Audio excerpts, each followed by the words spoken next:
दोस्ती और मोहब्बत उनसे करो जो निभाना जानते हो। नफ़रत उनसे करो जो बुलाना जानते हो। और गुस्सा उनसे करो जो मनाना जानते हो। दोस्ती का भरम सिर्फ वो लोग रख सकते हैं जिनके वजूद में समंदर जितना दिल हो।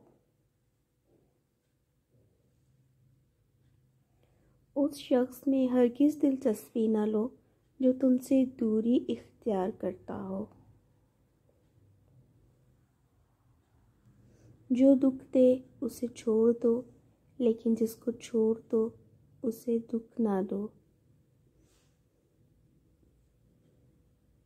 किसी को चाहना हो तो दिल से चाहो, ज़ुबान से नहीं। और किसी पर गुस्सा करना हो तो सिर्फ ज़ुबान से करो, दिल से नहीं।